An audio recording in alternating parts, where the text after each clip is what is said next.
Good evening students.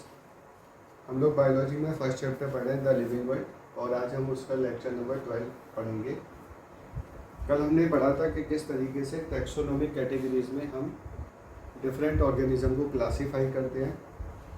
उनके similar character के basis पे हम उनको पहले किसी एक ग्रुप में शिफ्ट करते हैं और फिर सिमिलर ग्रुप्स को हम एक बड़े ग्रुप में शिफ्ट करते हैं। इस तरीके से हम लोग स्टेप बाय स्टेप एक हायरार्की के थ्रू ऑर्गेनिजम्स का क्लासिफिकेशन करते हैं। यहाँ पर हम लोग कुछ एग्जांपल देखेंगे क्लासिफिकेशन का, जैसे कि हमने यहाँ पर ह्यूमन, हाउस फ्लाई, दो हमने जूलॉजी के लिए, मैंगो और वीट, दो हमने बॉटनी के लिए 4 एग्जांपल लिए हुए हैं, आपकी एनसीईआरटी की बुक में दिए हुए हैं। जैसा कि आप जानते हैं कि ह्यूमन का बायोलॉजिकल नेम है होमो सेपियंस, और जो भी बायोलॉजिकल नेम होता है या जूलॉजिकल नेम होता है वो 2 वर्ड से मिलकर बना होता है, जीनस और स्पीसीज। तो इसलिए ह्यूमन का जीनस जो है वो होमो है और स्पीसीज इसकी सेपियंस है। इसका मतलब होता है एक बुद्धिमान प्राणी। सेपियंस एक स्पीसीज है। होमो जीनस के अंदर केवल एक ही स्पीसीज रखी गई है, क्योंकि इसके अलावा हमें अर्थ पे कोई दूसरा और ऑर्गेनिज्म या एनिमल नहीं मिला है जो इंसान के बराबर बुद्धिमान हो, इंटेलिजेंट हो। इसलिए होमो जीनस के अंदर केवल एक ही स्पीसीज को इंक्लूड किया गया है जिसका नाम है सेपियंस।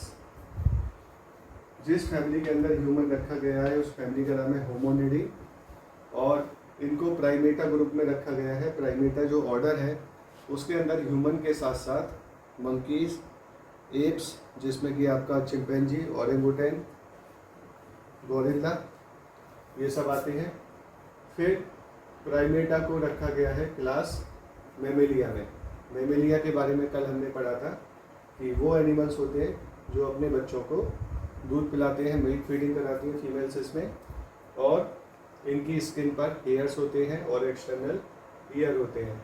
मेमेलिया जो है वो फाइलम कॉर्डेटा का पार्ट है, और कॉर्डेटा वो एनिमल होते हैं जिनमें रीढ़ की हड्डी या नोटोकॉर्ड पाई जाती है। तो हर ह्यूमन के डोर्सल साइड में उसकी पीठ पर बीचों बीच में रीढ़ की हड्डी होती है और उसके अंदर स्पाइनल कॉर्ड होती है। और ह्यूमन एक एनिमल है क्योंकि एनिमल की तरह हम लोग जो है हेट्रोट्रॉफिक है, भोजन को निगल निगल कर खाते हैं। हमारी सेल पर कोई सेल वॉल नहीं होती है और क्लोरोफिल नहीं होता है, इसलिए ह्यूमन को किंगडम एनिमलिया में रखा गया है। इसके बाद हम लोग हाउस फ्लाई को देखते हैं। घर में मिलने वाली जो घरेलू मक्खी होती है, गंदगी पर बैठती है, बहुत सारी बीमारियों को ये फैलाती है। इसका scientific name, zoological name, biological name है मस्का डोमेस्टिका। मस्का इसका जीनस है और डोमेस्टिका इसका स्पीसीज या स्पेसिफिक एपिथेट है। मस्का डोमेस्टिका जो है एक फैमिली में रखी गई है जिसका नाम म्यूसिडी, और म्यूसिडी को एक ऑर्डर में रखा गया है जिसका नाम है डिप्टेरा, और डिप्टेरा को जिस क्लास में रखा गया है उसका नाम है इंसेक्टा। इंसेक्टा के बारे में हमने पढ़ा था, ये आर्थ्रोपोडा फाइलम के मेंबर्स हैं, और सबसे ज़्यादा जो स्पीसीज पाई जाती है पूरी अर्थ पर, मैक्सिमम जो बायोडाइवर्सिटी है वो इंसेक्टा की है। 10,25,000 से भी ज़्यादा इंसेक्टा के अंदर एनिमल्स पाए जाते हैं। इससे बड़ा कोई फाइलम नहीं है ये अकेला। बाकी सारे प्लांट और एनिमल्स के फाइलम को भी अगर इकट्ठा कर दिया जाए तो उससे भी बड़ा फाइलम है। दुनिया में सबसे ज़्यादा जो बायोडाइवर्सिटी पाई जाती है वो इंसेक्टा की ही पाई जाती है। इंसेक्टा की पहचान का मैंने तरीका बताया था कि इनमें 6 पैर होते हैं। आप मक्खी में भी देख सकते हैं, उसमें 6 पैर होते हैं, 6 लेग्स होते हैं। हेक्सापोडा बोलते हैं, हेक्सा मतलब 6, पोडा मतलब पैर। तो इनमें 6 पैर होते हैं। इंसेक्टा का कैरेक्टरिस्टिक फीचर है, इनमें 6 लेग्स होते हैं। उड़ने में सक्षम होते हैं, ज़्यादातर इंसेक्ट जो है वो सब उड़ सकते हैं। इनमें अपने विंग्स होते हैं। इसके अलावा इनके लेग्स जॉइंटेड होते हैं। आप देखेंगे जैसे हमारे हाथों में जॉइंट है, इसी तरीके से इनके लेग्स में भी जॉइंट होता है, इसलिए हमने इनको फाइलम आर्थ्रोपोडा में रखा गया है। ह्यूमन की तरह ये भी एनिमल है, क्योंकि एनिमल की तरह ये भी चीज़ों को हेट्रोट्रॉपिक तरीके से खाते हैं, अपना भोजन खुद नहीं बनाते हैं, और इनकी सेल पर भी कोई सेल वॉल नहीं मिलती है। उसके बाद अगला लिया है हमने यहाँ पर मैंगो। इसको हमने बाइनोमियल क्लासिफिकेशन में भी पढ़ा था। साइंटिफिक नेम है इसका मैंगीफेरा इंडिका। हमने इसका ऑथर का नेम भी लिखा था लिनियस, शॉर्ट में उसको लिन लिखा था एब्रीविएटेड फॉर्म में। मैंगीफेरा इसका जीनस है और इंडिका इसकी स्पीसीज है। इसको फैमिली हमने एनाकार्डिएसी में रखा है, जिसका ऑर्डर है सेपिडेल्स और क्लास है डाइकोटिलिडन।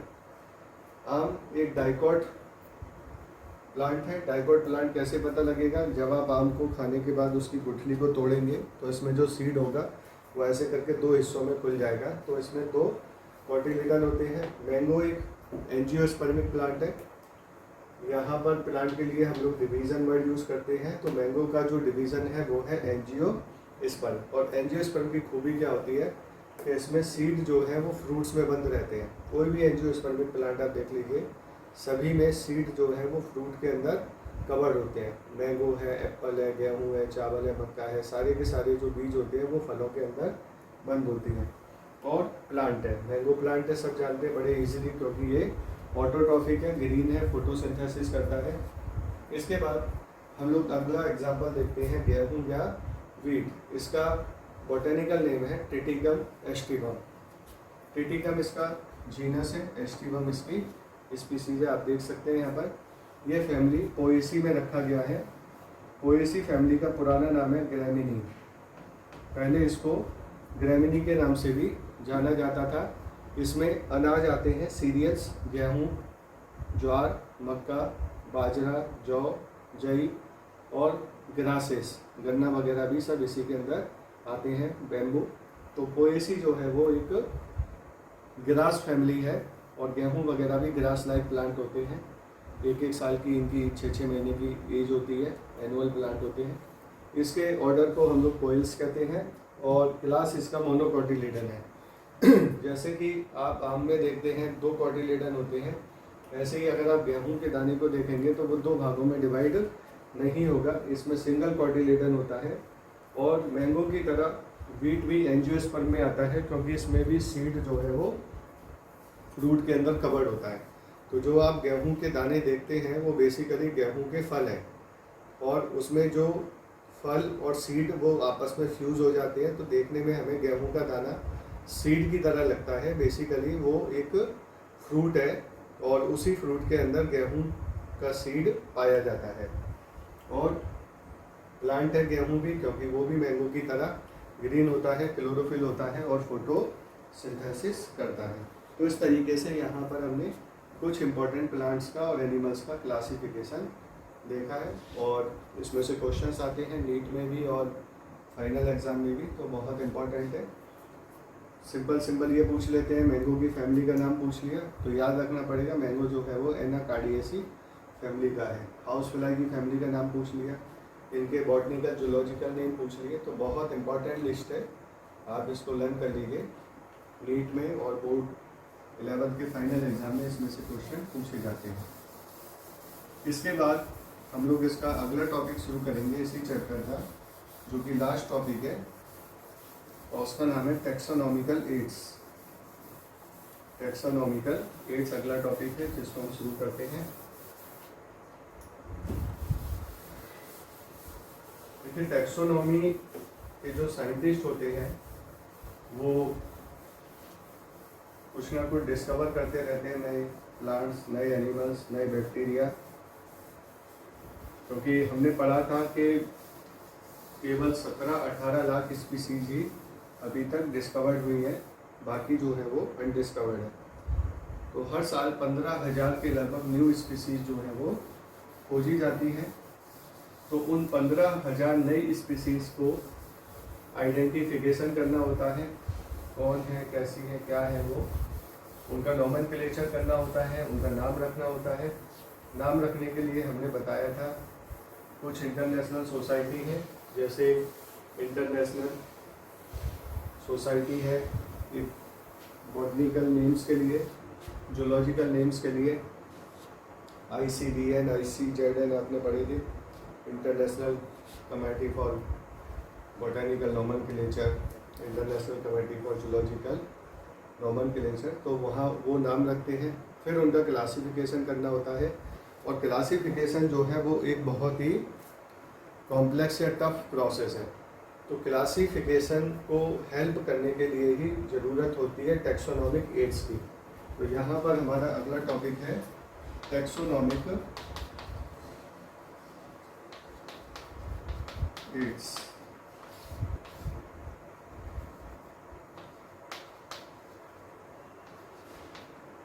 ये मैंने गलती से कैपिटल में लिख दिया था, क्योंकि कैपिटल में फिर उसके मायने चेंज हो जाते, वो फिर बीमारी का नाम बन जाता है एक्वायर्ड इम्यूनोडेफिशिएंसी सिंड्रोम। वो तो एक एड्स की बीमारी होती है, ये वो नहीं है। यहाँ पर टैक्सोनॉमिक एड का मतलब है कि कुछ चीज़ें जिनकी हेल्प से हम लोग टैक्सोनॉमी में क्लासिफिकेशन करते हैं। तो टैक्सोनॉमी बहुत ही इम्पोर्टेंट ब्रांच है साइंस की, क्योंकि टैक्सोनॉमी का यूज़ जो है आजकल डिफरेंट ब्रांचेस में किया जाता है। जैसे फॉरेस्ट मैनेजमेंट है, और क्रॉप है, खेतीबाड़ी है, फ्लोरिकल्चर है, हॉर्टिकल्चर है। किसानों को पौधों के बारे में जानकारी देना, पौधों के फीचर्स के बारे में जानकारी देना, उनके ग्रोथ करने के, उनकी हार्वेस्टिंग की टेक्निक के बारे में जानकारी देना। तो इन सब चीज़ों के लिए क्लासिफिकेशन की स्टडी की ज़रूरत पड़ती है। और क्लासिफिकेशन में मदद करने वाले जो भी इंस्टीट्यूशंस हैं, या जो भी लिटरेचर है, या जो भी जर्नल्स हैं, या रिसर्च पेपर हैं, लाइब्रेरीज़ हैं, लैब हैं, जो भी चीज़ क्लासिफिकेशन में हेल्प करती है वो कहलाती है टैक्सोनॉमिक एड्स। ऐसे बहुत सारे मेथड्स हैं, प्रोसीजर है जो कि क्लासिफिकेशन में हेल्प करते हैं। तो क्लासिफिकेशन में हेल्प करने के लिए टैक्सोनॉमिक एड्स का यूज़ किया जाता है।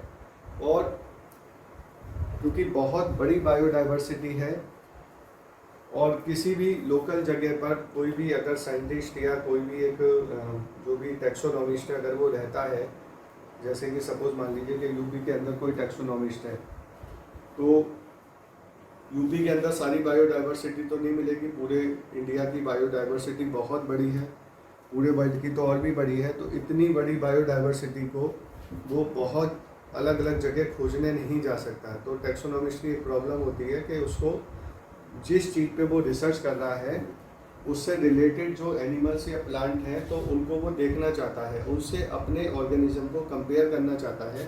उसने जो भी नया ऑर्गेनिज्म खोजा है उस ऑर्गेनिज्म को वो बाकी ऑर्गेनिज्म से कंपेयर करना चाहता है। तो ये पॉसिबल नहीं है कि वो उनके हैबिटेट में जाके उस ऑर्गेनिज्म से उसको कंपेयर करे। ज़रूरी नहीं है कि वो ऑर्गेनिज्म उसको वहाँ पर हैबिटेट में मिल भी जाए, इजीली अवेलेबल भी हो जाए, और वो रिस्की भी होता है और काफ़ी कॉस्टली भी होता है। तो इसके लिए क्या किया जाता है कि वर्ल्ड में डिफरेंट कंट्रीज़ में हर कंट्री ने अपने यहाँ स्पेसिमेंस को प्रिजर्व किया हुआ है, जो उसके लोकल लेवल पे, जैसे कि इंडिया के अंदर जितना भी बायोडाइवर्सिटी है उस बायोडाइवर्सिटी का जितना भी स्पेसिमेन है उसको उन्होंने प्रिजर्व किया हुआ है, उनके स्पेसिमेंस को। अब दो तरीके से स्पेसिमेंस को प्रिजर्व किया जा सकता है, कंजर्व किया जा सकता है, एक तो लिविंग स्टेट में और एक उसको डेड स्टेट में। तो जनरली जो प्लांट्स हैं, प्लांट्स को डेड स्टेट में प्रिजर्व करना, प्रिजर्व करने के बाद उनको एक पेपर पे चिपका के उनको एक क्लासिफिकेशन सिस्टम के अंदर रख देना, उसको हम लोग बोलते हैं हर्बेरियम। और ऐसे ही किसी लिविंग प्लांट को कंजर्व करना, उसके लिए होते हैं बॉटेनिकल गार्डन। ऐसे ही एनिमल्स के लिए म्यूजियम होते हैं जहाँ पर एनिमल्स के स्पेसिमेन रखे जाते हैं, डेड स्पेसिमेन। और लाइव एनिमल्स को रखने के लिए होते हैं जूलॉजिकल पार्क्स। तो ये जो हर्बेरियम, बॉटेनिकल गार्डन, म्यूजियम और जूलॉजिकल पार्क्स हैं, बेसिकली इनका पर्पस क्या है, जो बायोडाइवर्सिटी है उनके स्पेसिमेंस का कलेक्शन करना। और मेनली कौन सी बायोडाइवर्सिटी का, प्लांट का और एनिमल का, क्योंकि सबसे ज़्यादा जो बायोडाइवर्सिटी है वो प्लांट्स और एनिमल की है। तो उनके स्पेसिमेंस को, अब ये स्पेसिमेन दो तरीके के हो सकते हैं, या तो इनको हम लोग लिविंग फॉर्म में रख लें या हम इनका डेड स्पेसिमेन रख लें। दो तरीके से हम इनको अगर हम लोग डेड को स्पेसिमेन को रख रहे हैं तो वो प्रिजर्वेशन होगा, और अगर हम लिविंग को रख रहे हैं तो उसका कंजर्वेशन होगा। तो टेक्सोनॉमिकल एड्स में मेन काम क्या होता है कि जो ऑर्गेनिज्म इस धरती पर पाए जाते हैं उनके स्पेसिमेंस को, एक्चुअल स्पेसिमेंस को, जो कि प्लांट्स भी हो सकते हैं, एनिमल्स होते हैं, उनका कलेक्शन करना, कलेक्शन करने के बाद उनको स्टोर कर लेना। डेड ऑर्गेनिज्म को प्रिजर्व किया जाता है फ्यूचर की स्टडीज़ के लिए। आज आपने जो ऑर्गेनिज्म प्रिजर्व कर लिए, कल को वो हो सकता है ऑर्गेनिज्म आपका विलुप्त हो जाए, एक्सटिंक्ट हो जाए, तो जो नए आने वाले पीढ़ी है या जो नए साइंटिस्ट हैं वो उसके बारे में कैसे जानेंगे। तो अगर उसका स्पेसिमेन कहीं पर प्रिजर्व रखा हुआ है किसी हर्बेरिया के अंदर या किसी म्यूजियम के अंदर, तो वो लोग उसको वहाँ पर देख कर कंपेयर तो कर सकते हैं कि इस तरह का ऑर्गेनिज्म इस धरती पर कभी मौजूद था।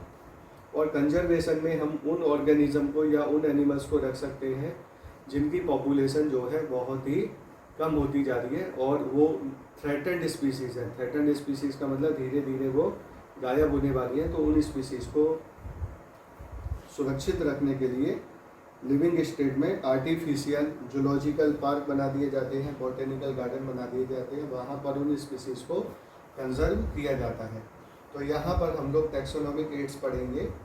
टैक्सोनॉमिक एड्स के बारे में बता दिया कि ये वो इंस्टीट्यूशंस हैं, वो लिटरेचर हैं, वो स्पेसिमेंस हैं जिनको हमने प्रॉपरली कलेक्ट किया है, प्रिजर्व किया है, कंजर्व किया है। और इनको कंजर्व करने का, प्रिजर्व करने का जो पर्पस है वो क्या है, जो टैक्सोनॉमिस्ट हैं वो आगे जो क्लासिफिकेशन करेंगे, जो रिसर्च होगी, जो स्टडी होगी, जो यूनिवर्सिटी के स्टूडेंट्स हैं, जो बॉटनी पढ़ते हैं, जिनको टैक्सोनॉमी में रुचि है, उन सब की नॉलेज के लिए, उन सबको फर्दर स्टडी के लिए इन सबको बनाया जाता है। तो टैक्सोनॉमिकल एड्स में सबसे पहले हम लोग लेते हैं हर्बेरियम। हर्बेरियम क्या है? देखिए, हर्ब नाम से ही पता लगता है कि ये प्लांट से रिलेटेड है। हर्बेरियम जो होता है वो किसके लिए होता है? फॉर दी प्लांट्स, एनिमल्स के लिए नहीं है, फॉर दी प्लांट्स के लिए होता है। और हर्बेरियम बेसिकली एक बिल्डिंग होती है, एक बिल्डिंग है या एक स्टोरेज हाउस है जहाँ पर जो भी प्लांट्स हैं, जितने भी प्लांट्स साइंटिस्ट ने कलेक्ट किए हैं, सबसे पहले क्या होता है, जैसे कि मान लीजिए कोई हर्बेरियम यूपी के अंदर है, यूपी में एक हर्बेरियम है लखनऊ के अंदर, तो अभी उसके बारे में बताएंगे। तो जैसे अगर वहाँ पर उनको प्लांट्स को अपने यहाँ कलेक्ट करना है, उनको प्रिजर्व करना है, उनके स्पेसिमेन को, तो सबसे पहले उनका फोकस रहेगा कि लोकल लेवल पर जितने भी प्लांट्स हैं, जैसे कि लखनऊ, सबसे पहले उनका मेन फोकस होगा लखनऊ, फिर उसके बाद यूपी और फिर इंडिया। जितने प्लांट्स को वो कलेक्ट कर सकते हैं उनको वो उनके साइंटिस्ट जो है फील्ड में जाते हैं अलग अलग जगह पर। कोई हिमालय पे जाता है, कोई साउथ में जाता है, कोई नॉर्थ में जाता है, कोई ईस्ट में जाता है, जंगलों में जाते हैं, ग्रास लैंड में जाते हैं, अलग अलग जगह पर अलग अलग इकोसिस्टम में जाते हैं और वहाँ जाकर प्लांट्स को कलेक्ट करते हैं। उन प्लांट्स को कलेक्ट करके हर्बेरियम में लेकर आते हैं। वहाँ फिर उन प्लांट्स को अच्छे से ड्राई करके सुखाया जाता है। सुखाने के बाद एक पेपर की शीट पर उनको चिपका दिया जाता है, उसका डिस्क्रिप्शन लिख दिया जाता है।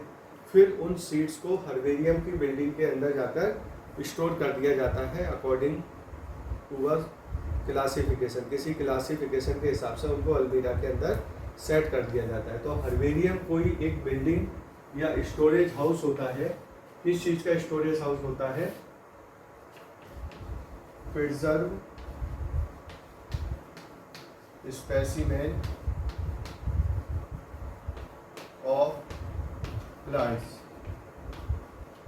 जो प्लांट्स हैं उनके स्पेसिमेन को यहाँ पर प्रिजर्व करके रखा जाता है। तो बेसिकली ये जो स्पेसिमेंस रखे जाते हैं इसमें वो कैसे स्पेसिमेंस होते हैं? डेड स्पेसिमेंस होते हैं, उनको वहाँ पर प्रिजर्व करके रखा जाता है। ये हर्बेरिया दो लेवल के हो सकते हैं, जैसे कि कोई एक यूनिवर्सिटी है या एक कॉलेज है तो वो अपने कॉलेज या यूनिवर्सिटी में एक छोटा हर्बेरियम बना सकती है। उसने एक बिल्डिंग बना ली, 4 कमरे बना लिए उस बिल्डिंग के अंदर, उनमें अलमीरा लगा दी और उस यूनिवर्सिटी ने अपने आसपास के क्षेत्र में मिलने वाले प्लांट्स को कलेक्ट करवाया अपने स्टूडेंट से, उनकी हर्बेरियम सीट तैयार करी और उस हर्बेरियम सीट को अपने हर्बेरिया के अंदर स्टोर कर दिया। जिससे क्या फ़ायदा होगा कि उस यूनिवर्सिटी और उस कॉलेज में पढ़ने वाले छात्र जो है वो सारे प्लांट्स को उस हर्बेरियम के अंदर जाकर एज ए स्पेसिमेन देख सकते हैं।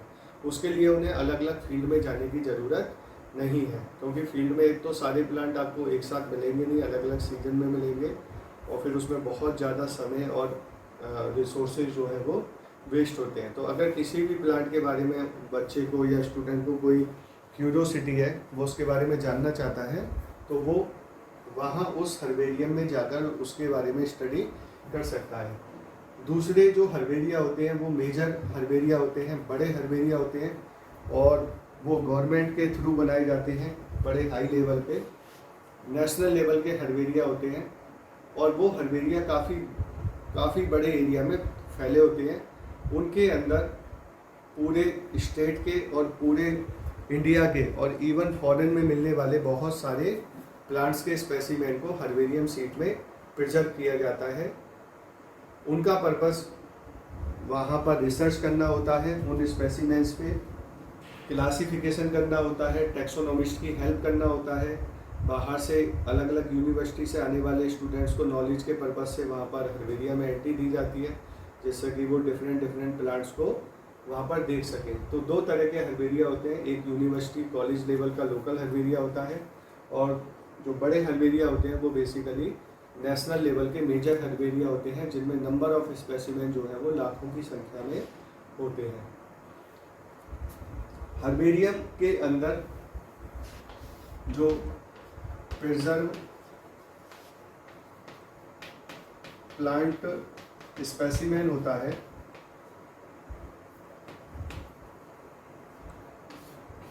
उस स्पेसिमेन को एक इस तरीके के पेपर पर चिपका के रखा जाता है और इस पेपर को या इस कार्डबोर्ड को हम लोग बोलते हैं हर्बेरियम सीट।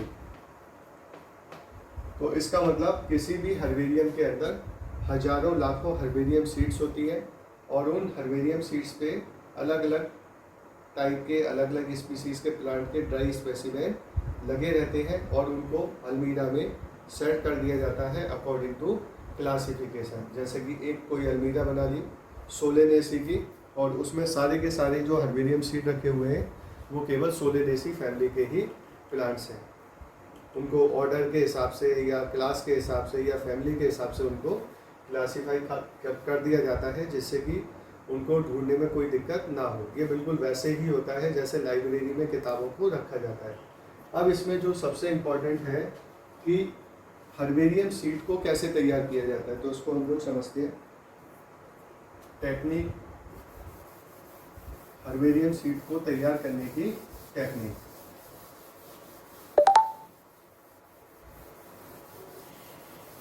हर्बेरियम सीड को किस तरीके से तैयार किया जाता है।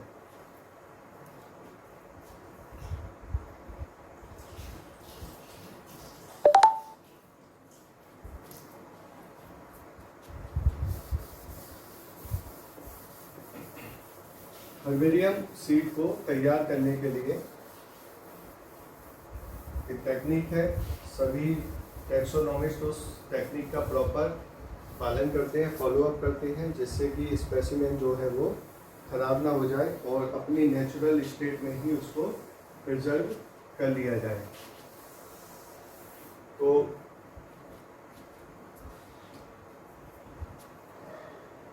टेक्निक और herbarium seed preparation. Herbarium seed को तैयार करने की क्या टेक्निक है, तो देखिए हर्बेरियम सीड को तैयार करने के लिए सबसे पहले जो पॉइंट आता है वो आता है कलेक्शन। कलेक्शन किस चीज़ का? कलेक्शन ऑफ स्पेसिमेन,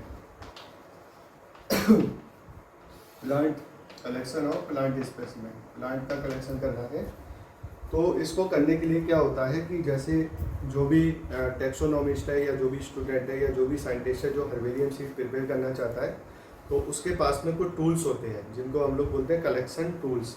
एक तो उसके पास में एक लोहे का इतना बड़ा बॉक्स होता है जिसको बोलते हैं वैस्कुलम, और वो बॉक्स इसलिए रहता है जिससे कि उसमें स्पेसिमेन को अंदर अच्छे से रख सकें।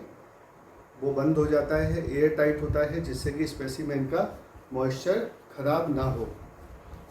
इसके अलावा उसके पास में एक फील्ड नोटबुक होती है जिसमें वो सारी डिटेल लिखता है कि वो स्पेसिमेन कौन सी डेट पे कलेक्ट किया, किस टाइम पे कलेक्ट किया, किस एरिया में कलेक्ट किया, कौन सा प्लांट कलेक्ट करके लाए, प्लांट के कौन कौन से पार्ट कलेक्ट करके लाए। तो वो फील्ड नोटबुक के अंदर वो सारी डिटेल रखी जाती है। इसके अलावा स्पेसिमेन को कलेक्ट करने के लिए कुछ टूल्स होते हैं, इक्विपमेंट्स होते हैं, जैसे कि मिट्टी में से अगर रूट्स को निकालना है या जो प्लांट के अंडरग्राउंड पार्ट होते हैं उनको निकालने के लिए एक डिगर की ज़रूरत होती है। एक खुरपी टाइप का डिगर होता है जिससे उनको खोदकर निकाला जाता है।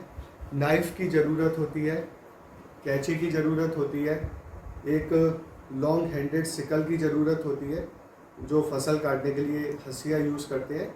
तो इस तरह के कुछ फील्ड टूल्स की ज़रूरत होती है जिनको लेकर वो जो टैक्सोनॉमिस्ट है फील्ड में जाता है। तो फील्ड में जाके उसका सबसे पहला काम क्या होता है कि वो वहाँ जाके पहले भ्रमण करता है और जिस प्लांट का उसको स्पेसिमेन कलेक्ट करना होता है, जो भी उसको एक प्लांट लग रहा है कि इसका मुझे हर्बेरियम सीड बनाना है, जो उसका पर्पज़ है वो अपना पर्पज़ लेकर आएगा कि आज मुझे जो है एंजियोस्पर्मस सोलेनेसी के प्लांट देखने के इस जगह पर कौन कौन से सोलेनेसी के प्लांट पाए जाते हैं, तो वहाँ पर सोलेनेसी के प्लांट को पहचानेगा। तो अगर मान लीजिए प्लांट छोटा है तो उसको पूरा रूट समेत उखाड़ लिया जाता है और उसको वैस्कुलम बॉक्स के अंदर रख लिया जाता है। लेकिन अगर मान लीजिए प्लांट बहुत बड़ा है, ट्री है, तो पूरे प्लांट को लाना पॉसिबल नहीं होता। तो उस बड़े पेड़ की जो ब्रांचेस होती हैं उस ब्रांचेस की करीब करीब 30 सेंटीमीटर की या 40 सेंटीमीटर की एक ब्रांच या ट्विग काट ली जाती है और वो ऐसी शाखा को काटते हैं जिसमें लीव्स भी होती है और उसमें फ्लावर्स भी होते हैं और फ्रूट्स भी होते हैं। फ्रूट्स को सेपरेटली कलेक्ट कर लिया जाता है क्योंकि अगर फ्रूट बड़े साइज का है तो उसको अलग से कलेक्ट कर लो, और छोटे साइज के हैं तो वो ब्रांच के साथ ही कलेक्ट कर लिए जाते हैं। तो इस प्रोसेस को हम लोग बोलते हैं कलेक्शन ऑफ प्लांट स्पेसिमेन, और ये पूरा का पूरा एक फील्ड वर्क होता है। ये काम फील्ड में जाकर ही किया जाता है। जो भी स्पेसिमेन वो कलेक्ट करके लाए हैं उसको वो अच्छे से, जो उनके साथ में पेटी होती है उस वैस्कुलम के अंदर उसको रख के लाते हैं, क्योंकि वहाँ से हर्बेरियम तक आने में जो टाइम है उसमें प्लांट जो है वो सूखकर ख़राब भी हो सकता है। तो उसके मॉइस्चर को प्रिजर्व करने के लिए उस प्लांट के स्पेसिमेन को बॉक्स के अंदर वैस्कुलम के अंदर रख के लाया जाता है। ये पहला काम हो गया कलेक्शन ऑफ स्पेसिमेन, ये सबसे इम्पोर्टेंट काम होता है। उसके बाद दूसरा काम होता है ड्राइंग। कलेक्शन में एक चीज़ और हम लोग ध्यान रखते हैं कि जब भी प्लांट को कलेक्ट करने के लिए जाते हैं तो हमको डिफरेंट सीजन में एक ही प्लेस पे बार बार जाना चाहिए। उससे फ़ायदा क्या होता है, क्योंकि कुछ प्लांट जो होते हैं वो सीजन वाइज ग्रो करते हैं। अगर आप समर में गए तो आपको विंटर के प्लांट्स नहीं मिलेंगे, विंटर में गए तो समर के नहीं मिलेंगे। तो इसलिए एक ही प्लेस पर साल में अलग अलग 3 या 4 सीजन में विजिट करना ज़रूरी होता है, क्योंकि अलग अलग सीजन में अलग अलग बायोडाइवर्सिटी वहाँ पर दिखाई देती है। उसके बाद सेकंड प्रोसेस था ड्राइंग, स्पेसिमेन को सुखाना। स्पेसिमेन को अगर हमें लंबे समय के लिए प्रिजर्व करना है तो उसके अंदर जितना भी वाटर है, किसी भी प्लांट में 70% या मोर देन 70% वाटर होता है। तो अगर आपने उसको ऐसे फ्रेश ही कागज़ पे चिपका के स्टोर कर दिया तो उसमें डिकम्पोज़र, उसमें जो फफूंदी और बैक्टीरिया है वो उस स्पेसिमेन को सड़ा देगी। तो स्पेसिमेन को प्रिजर्व करने के लिए सबसे इम्पोर्टेंट काम है कि हम उसको पूरे तरीके से ड्राई कर दें। तो ड्राई करने का तरीका क्या होता है, जो पुराने रद्दी अखबार होते हैं उन रद्दी अखबार के बीच में स्पेसिमेन को रख के दबा दिया जाता है। एक वुडन प्रेस होती है, उस वुडन प्रेस में उस कागज़ को प्लांट के साथ दबा देते हैं और उसको 24 घंटे के लिए रख देते हैं। तो प्लांट जब उसमें दबा रहता है तो दबाव की वजह से उसका जो पानी है वो सारा का सारा न्यूज़पेपर सोख लेता है। न्यूज़पेपर की जगह ब्लॉटिंग पेपर का भी इस्तेमाल कर सकते हैं। फिर 24 घंटे बाद या कभी कभी 2 दिन बाद उन पुराने पेपर को चेंज करके नए पेपर में स्पेसिमेन को दोबारा से ड्राई कर देते हैं और ये प्रोसेस जो है 5 से 7 बार तक रिपीट किया जाता है। ये कार्य हम तब तक करते हैं जब तक कि वो स्पेसिमेन पूरा का पूरा ड्राई ना हो जाए। इसमें हम लोग ट्विग्स हैं, लीव्स हैं, फ्लावर्स हैं, इनको ड्राई कर सकते हैं। ड्राई करते समय हमें एक चीज़ और ध्यान रखनी पड़ती है कि जब हम प्लांट को रद्दी पेपर के बीच में दबाते हैं तो प्लांट को पहले प्रॉपरली स्प्रेड कर देना चाहिए, जिससे कि पत्ते वगैरह जो हैं, प्लांट की जो लीफ है वो टेढ़ी मेढ़ी ना हो जाए, और उनके फ्लावर्स के पेटल्स को भी थोड़ा सा ओपन करके ही उनको प्रेस करना चाहिए। और लगातार न्यूज़पेपर को आप 24 घंटे 48 घंटे बाद बदलते रहिए। अगर न्यूज़पेपर आपने नहीं बदला तो उनका ड्राइंग का प्रोसेस स्लो हो जाएगा और पौधे जो हैं वो सड़ने स्टार्ट हो जाएंगे। ड्राइंग के बाद फिर अगला आता है इसमें पॉइजनिंग। तीसरा आता है पॉइजनिंग। जब आपका स्पेसिमेन पूरे तरीके से ड्राई हो जाता है तो फिर उसके ऊपर मर्क्यूरी क्लोराइड का 0.1% का स्प्रे कर दिया जाता है। ये एक पॉइजन है, जहर है। जब आप उसको प्लांट के ऊपर स्प्रे कर देंगे, प्लांट तो डेड हो चुका है, प्लांट पे इसका कोई असर नहीं पड़ेगा, लेकिन जब आप स्पेसिमेन के ऊपर मर्क्यूरी क्लोराइड को स्प्रे कर देंगे तो फिर उस प्लांट के स्पेसिमेन पे कोई भी बैक्टीरिया या फंजाई जो है वो ग्रो नहीं करेगा। तो आपका जो प्लांट है वो लंबे समय तक खराब नहीं होता है। इस प्रोसेस को हम लोग बोलते हैं पॉइजनिंग। इसके बाद चौथा है इसमें माउंटिंग एंड स्टिचिंग। माउंटिंग और स्टिचिंग क्या है? देखिए, प्लांट के स्पेसिमेन को हर्बेरियम सीड पर माउंट किया जाता है। ये हर्बेरियम सीड है, हर्बेरियम सीड। ये पेपर की बनी होती है और इसका पेपर ऑर्डिनरी पेपर से काफ़ी मोटा होता है। इसका साइज भी फिक्स होता है। इसकी जो चौड़ाई होती है वो करीब 30 सेंटीमीटर होती है और इसकी ऊंचाई जो है वो 45 सेंटीमीटर होती है, या 29 to 44 सेंटीमीटर भी हो सकती है स्टैंडर्ड साइज। तो ये 30 बाई 45 सेंटीमीटर का एक कागज़ का बोर्ड होता है, मोटा बोर्ड, कार्डबोर्ड कागज़ होता है ये। इसको हम लोग बोलते हैं हर्बेरियम सीड। तो जो हमारा प्लांट ड्राई हो चुका है, जिस पे हमने मर्क्यूरी क्लोराइड का स्प्रे कर दिया है, तो यहाँ पर हम प्लांट को इस तरीके से, ये प्लांट है, सपोज ये प्लांट है, इस प्लांट को यहाँ पर, ये इसके फ्लावर्स हैं, और कोई मान लीजिए इसमें फ्रूट वगैरह बना हुआ है। अगर छोटा फ्रूट है तो उसको आप इसी के साथ ड्राई कर सकते हैं, लेकिन अगर मान लीजिए फ्रूट थोड़े बड़े हैं तो वो इस पर ड्राई नहीं हो पाएंगे। तो यहाँ पर एक हम प्लास्टिक की थैली बांध देते हैं, एक प्लास्टिक की थैली रख देते हैं और उसके अंदर इसके फ्रूट्स और सीड को रख दिया जाता है। इसमें क्या रख दिए जाते हैं? Fruit and seeds. ये प्लास्टिक पाउच होता है, प्लास्टिक पाउच। इसको हर्बेरियम सीड के लेफ्ट साइड में लगा देते हैं। तो हमने जो भी हमारा स्पेसिमेन था जो ड्राई हो चुका था, उसको हमने हर्बेरियम सीड के ऊपर इस तरीके से सेट किया, और सेट करने के बाद इसमें ग्लू लगा देते हैं। हर्बेरियम सीड और प्लांट के नीचे ग्लू लगा देते हैं, और इस ग्लू की वजह से ये प्लांट जो होता है इस हर्बेरियम सीड पर चिपक जाता है। ग्लू जो है वो बहुत ही अच्छी क्वालिटी की हमें यूज़ करनी चाहिए, जिससे कि वो प्लांट को बहुत ज़्यादा हार्म ना करे और लंबे समय तक वो प्लांट को हर्बेरियम सीड पर चिपकाए रखे। कभी कभी क्या होता है कि प्लांट का सैंपल बहुत लंबा होता है, तो प्लांट को हम लोग ऐसे एन के आकार में या डब्ल्यू के आकार में मोड़ के इसके ऊपर सेट कर देते हैं। तो इस प्रोसेस को हम लोग बोलते हैं माउंटिंग, और इसको हम ग्लू से यहाँ पर चिपका देते हैं। और कभी कभी जैसे छोटे हर्बेरिया होते हैं, स्टूडेंट वगैरह होते हैं, तो वो सेलोफेन टेप से भी इसको ऐसे करके चिपका सकते हैं। तो इस प्रोसेस को हम लोग बोलते हैं mounting and stitching. Dry specimen को हर्बेरियम सीड के ऊपर सेट करना प्रॉपर्ली। पत्तियों को बिल्कुल खोल दिया जाता है, स्टेम को सीधा कर दिया जाता है, फ्लावर को बिल्कुल खोल दिया जाता है, उसके एंथर वगैरह सारे शो होने चाहिए। पूरी इसकी जो भी प्लांट के फीचर्स हैं वो सारे के सारे प्रॉपर्ली दिखाई देने चाहिए। उसके बाद अगला प्रोसेस है इसमें लेबलिंग। इसके बाद यहाँ पर एक लेबल लगा दिया जाता है, इसके राइट हैंड कॉर्नर पे नीचे की तरफ इसमें एक लेबल लगा दिया जाता है।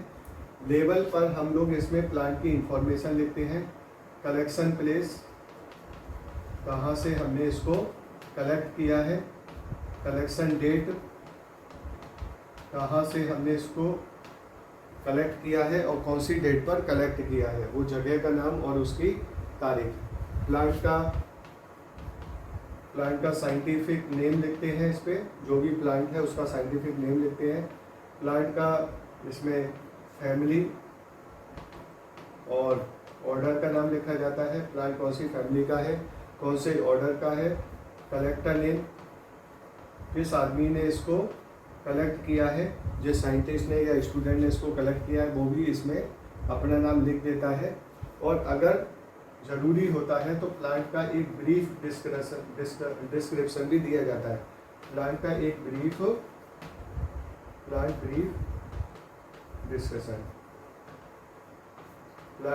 ब्रीफ डिस्कशन भी इसके ऊपर नोट कर दिया जाता है। इस प्रोसेस को हम लोग बोलते हैं लेबलिंग करने के बाद ये लगभग हर्बेरियम शीट तैयार हो जाती है। फिर हम इसके ऊपर ऐसे एक प्लास्टिक का कवर से इसको पूरा कवर कर देते हैं, प्लास्टिक के कवर से, जिससे कि इसके डेलिकेट ऑर्गन जो है वो खराब ना हो। इस हर्बेरियम शीट को हम एक प्लास्टिक के पाउच के अंदर डाल देते हैं। फिर उसके बाद अगला प्रोसेस होता है इसमें डिपोजिशन।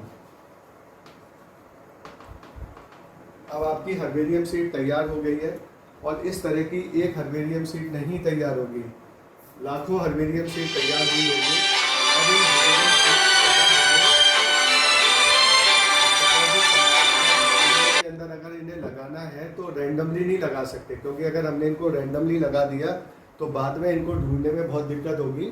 तो इसके लिए हम लोग क्या करते हैं कि जो हर्बेरियम होता है उसमें एक प्रॉपर सिस्टमेटिक क्लासिफिकेशन किया जाता है। जो उसमें रूम्स होते हैं, रूम्स के अंदर जो अलमीराज होती हैं, उन अलमीराज में प्रॉपरली लेबलिंग करते हैं कि ये वाली जो अलमीरा है वो डाइकॉट के लिए है, ये वाली अलमीरा मोनोकॉट के लिए है, इस वाली अलमीरा के अंदर इस वाली फैमिली के प्लांट रखे हैं, इस फैमिली में इस वाले जीनस के प्लांट रखे हैं। तो उसके लिए एक सिस्टमेटिक क्लासिफिकेशन की ज़रूरत होती है और उस एरिया में जो सिस्टमेटिक क्लासिफिकेशन फॉलो किया जाता है उसी के अकॉर्डिंग प्लांट को वहाँ पर स्टोर किया जाता है। जैसे कि इंडिया में प्लांट को स्टोर करने के लिए बेंथम एंड हुकर का क्लासिफिकेशन सबसे ज़्यादा फेमस है। तो जो डिपोजिशन होगा वो किसके अकॉर्डिंग होगा, बेंथम एंड हुकर के क्लासिफिकेशन के अकॉर्डिंग।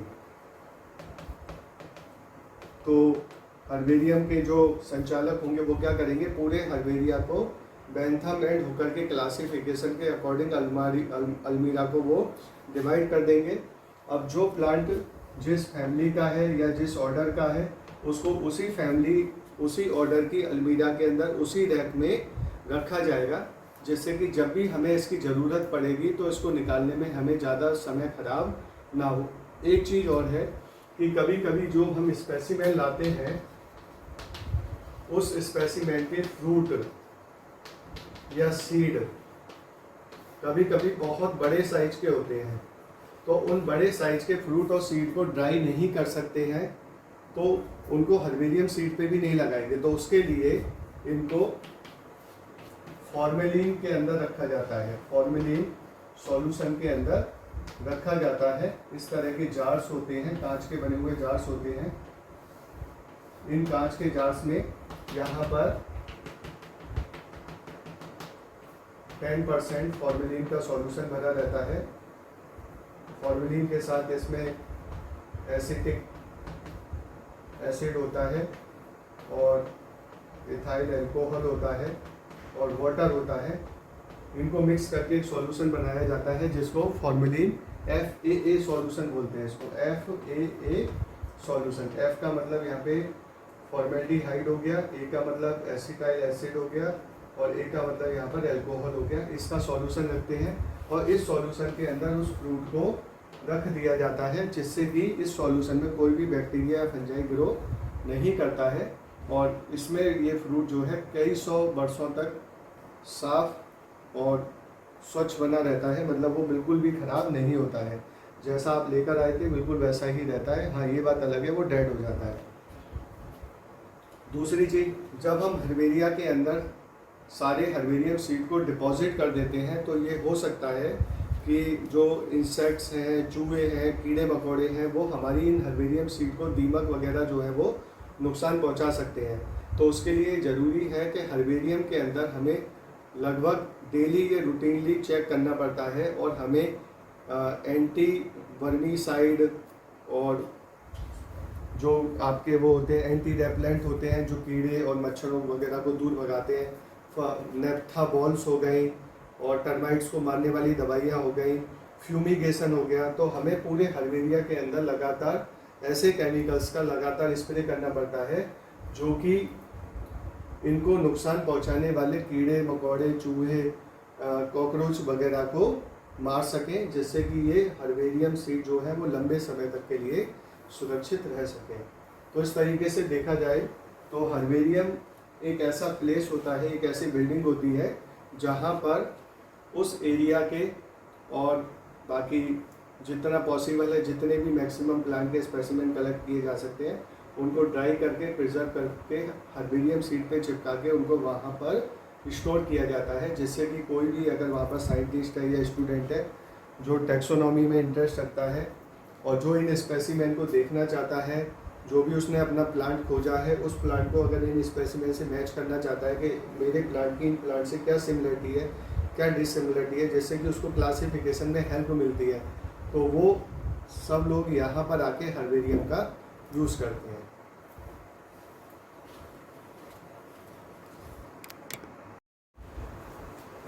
देखिए, हर्बेरिया जो है पूरे वर्ल्ड में हर कंट्रीज़ में पाए जाते हैं और जो वर्ल्ड के बड़े बड़े देश हैं जैसे कि डेवलप कंट्रीज़ हैं, ब्रिटेन हो गया, फ्रांस हो गया, उनके हर्बेरिया बहुत बड़े हैं। वो अपने लोकल एरिया के अलावा पूरे वर्ल्ड की बायोडाइवर्सिटी के स्पेसिमेन अपने यहाँ रखते हैं। जैसे कि यहाँ पर हम कुछ इम्पोर्टेंट हर्बेरिया के बारे में देखते हैं। जैसे कि सबसे बड़ा जो वर्ल्ड का हर्बेरिया है वो है रॉयल बॉटेनिकल गार्डन, लंदन में क्यू प्लेस में है ये, और यहाँ पर 65 लाख स्पेसिमेन को स्टोर किया गया है। 65 लाख से भी ज़्यादा प्लांट्स के स्पेसिमेन वहाँ पर स्टोर किए गए हैं। प्लांट्स की अलग अलग स्टेज है, अलग अलग वैरायटी है। ये ज़रूरी नहीं है कि केवल स्पीसीज़ को ही स्टोर किया जाए, स्पीसीज़ के साथ में जो वैरायटीज़ होती हैं, एक एक प्लांट की सैकड़ों या हज़ारों तरह की वैरायटीज़ भी होती हैं, उनके स्पेसिमेन भी वहाँ पर स्टोर किए गए हैं। तो वर्ल्ड का जो सबसे बड़ा हर्बेरिया है वो है रॉयल बॉटेनिकल गार्डन लंदन के अंदर। इसके बाद में एक और है museum of natural history, Paris के अंदर है ये, फ्रांस में। यहाँ पर 60 लाख स्पेसिमेन स्टोर किए गए हैं। न्यूयॉर्क बॉटेनिकल गार्डन यूएसए में 40 लाख स्पेसिमेन इसमें स्टोर किए गए हैं। इंडिया में हर्बेरियम ऑफ एनबीआरआई का पूरा नाम है नेशनल बॉटेनिकल रिसर्च इंस्टीट्यूट, ये लखनऊ में है। यहाँ पर 80,000 स्पेसिमेन को स्टोर किया गया है। और इंडिया का सबसे बड़ा हर्बेरिया है Indian botanical garden Shivpur, Kolkata में। यहाँ पर करीब 20 लाख हर्बेरियम सीड्स को स्टोर किया गया है। तो ये कुछ वर्ल्ड के और अपने इंडिया के फेमस हर्बेरिया हैं। इसके बाद दूसरा टैक्सोनॉमिक एड आता है बॉटेनिकल गार्डन। जैसे कि हर्बेरिया के अंदर हम लोग प्लांट्स के डेड स्पेसिमेन स्टोर करते थे, इसी तरीके से बॉटेनिकल गार्डन के अंदर हम लोग लिविंग प्लांट्स को कंजर्व करते हैं। अब थोड़ा प्रॉब्लम बस ये आती है कि आप स्पेसिमेन तो डेड है, आप कोई भी देश का, किसी भी क्लाइमेट का, किसी भी हैबिटेट का स्पेसिमेन लाइए और उसको स्टोर कर लीजिए, कोई दिक्कत नहीं है हर्बेरिया के अंदर। लेकिन गार्डन के अंदर आप केवल उन्हीं प्लांट्स को स्टोर कर सकते हैं जो कि वहाँ के उस लोकल क्लाइमेट में ग्रो कर पाते हैं। कुछ प्लांट्स ऐसे होते हैं जो उस क्लाइमेट में ग्रो नहीं कर पाते हैं, तो उनके लिए वहाँ पर स्पेशल ग्रीन हाउस बनाए जाते हैं और ग्रीन हाउस के अंदर उनको कंट्रोल टेम्परेचर और लाइट के अंदर उनको स्टोर किया जाता है। तो ये जो बॉटेनिकल गार्डन है ये काफ़ी बड़े होते हैं, बहुत लार्ज साइज के होते हैं, एकड़ों में फैले होते हैं और बड़े बड़े इसमें ट्रैक्स होते हैं। ट्रैक्स के दोनों तरफ फॉरेस्ट की तरह इसमें पेड़ लगाए जाते हैं। डिफरेंट बॉटेनिकल गार्डन के अंदर सेक्शंस होते हैं, जैसे कि ऑर्किड्स अपने आप में बहुत बड़ा ग्रुप है प्लांट्स का, जिनके फ्लावर बहुत ब्यूटीफुल होते हैं, बहुत फेमस होते हैं।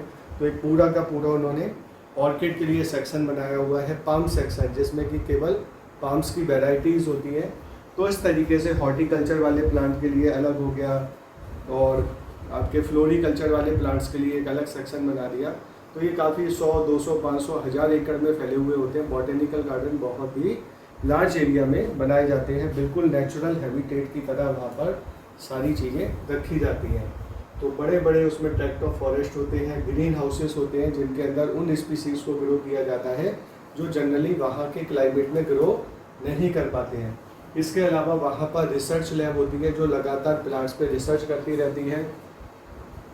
प्लांट्स के कैरेक्टर्स को जो टैक्सोनॉमी के अंदर हमने पढ़ा कि कोई भी जो नया प्लांट होता है उसके आइडेंटिफिकेशन करना, नॉमेनक्लेचर करना, क्लासिफिकेशन करना, ये सारे काम जो है वो रिसर्च लैब के अंदर चलते रहते हैं। रिसर्च लैब में काफ़ी महंगे महंगे इक्विपमेंट्स लगाए जाते हैं। बायोटेक्नोलॉजी और जेनेटिक्स पे भी रिसर्च जो है वो इनके अंदर चलती है। लाइब्रेरी होती है, वहाँ पर स्टूडेंट्स और जो स्कॉलर्स होते हैं, साइंटिस्ट होते हैं, उनके स्पेशल पास होते हैं, वो वहाँ पर जाकर उन लाइब्रेरी और रिसर्च लैब में अपना काम कर सकते हैं with the permission of their universities. वहाँ पर हर्बेरियम भी होता है, जैसे कि हम लोग यहाँ पे देखेंगे कि जो इंडियन बॉटेनिकल गार्डन है या NBRI है, तो ये हर्बेरिया के अंदर भी आते हैं और ये बॉटेनिकल गार्डन के अंदर भी आते हैं। तो बॉटेनिकल गार्डन में हर्बेरिया भी इंक्लूड होता है। एक बिल्डिंग होती है जिसके अंदर प्लांट्स के ड्राइड स्पेसिमेन को स्टोर किया जाता है। वहाँ पर हर तरह का बुक्स और लिटरेचर होती है, जिसमें कि वहाँ पर जो मिलने वाले, उस एरिया में मिलने वाले प्लांट्स और एनिमल हैं, उनका पूरा उसमें डिस्क्रिप्शन होता है।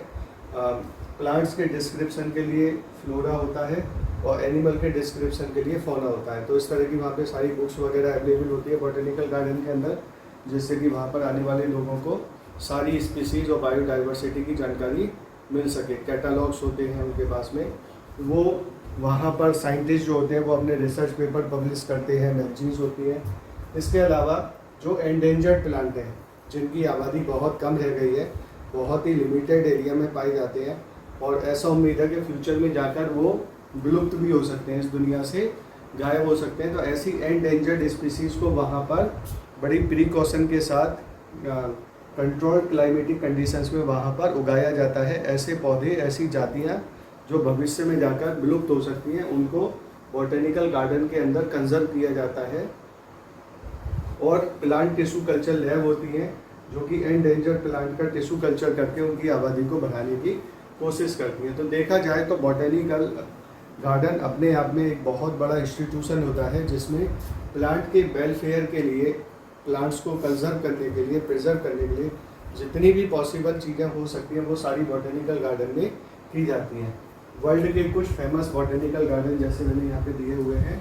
मेन बॉटेनिकल गार्डन मॉस्को में है, 900 एकड़ में फैला हुआ है, काफ़ी बड़ा है ये।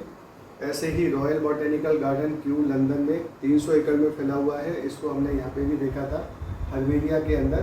तो ज़्यादातर जो बॉटेनिकल गार्डन होते हैं उनके अंदर हर्बेरिया भी मौजूद होता है। ऐसे ही हमारा इंडिया का Indian botanical garden Shivpur Kolkata में है, मैंने यहाँ भी लिखा है इंडियन बॉटेनिकल गार्डन। तो इसमें बॉटेनिकल गार्डन भी है और इसमें हर्बेरिया भी है। 273 एकड़ में ये फैला हुआ है। इसके अलावा लॉयड बॉटेनिकल गार्डन दार्जिलिंग में 40 एकड़ में फैला हुआ है। और नेशनल बॉटेनिकल गार्डन, ये इंडियन बॉटेनिकल गार्डन है और लखनऊ वाले को हम लोग बोलते हैं national NBG। National botanical garden Lucknow में है, 70 एकड़ में फैला हुआ है और इसको हम लोग NBRI भी बोलते हैं। यहाँ पर हमने लिखा हुआ है हर्बेरियम ऑफ NBRI। NBRI का मतलब है नेशनल बॉटेनिकल रिसर्च इंस्टीट्यूट। तो इस तरीके से देखा जाए तो हर्बेरिया और बॉटेनिकल गार्डन वैसे तो दो अलग अलग टैक्सोनॉमिक एड है, लेकिन दोनों का पर्पस सेम है। दोनों का पर्पस क्या है कि जो टैक्सोनॉमिस्ट हैं उनको क्लासिफिकेशन में हेल्प मिले, जो कॉलेज में, यूनिवर्सिटी में पढ़ने वाले स्टूडेंट्स हैं वो आकर यहाँ पर स्पेसिमेंस को देख सके और टैक्सोनॉमी की स्टडी में उनको जहाँ भी कोई दिक्कत आती है तो उसके लिए यहाँ पर हेल्प मिलती है। यहाँ पर साइंटिस्ट भी होते हैं जो कि उनको बहुत सारी चीज़ों के बारे में जानकारी देते हैं। तो बेसिकली और ये फ्यूचर में जो हमारी धरोहर है, जो हमारी बायोडाइवर्सिटी है, उसको ये एक तरीके से प्रिजर्व और कंजर्व करने का भी काम करते हैं। और बॉटेनिकल गार्डन थोड़ा सा जैसे कि एक टूरिस्ट अट्रैक्शन भी हो सकता है कि कोई भी अगर लखनऊ घूमने जाए तो वो अपने स्कूल से पास बनवा के NBRI देखने जा सकता है, जिससे कि उसको एक ही जगह पर इंडिया में मिलने वाले डिफरेंट प्लांट्स के बारे में जानकारी हो जाएगी। Okay, thank you.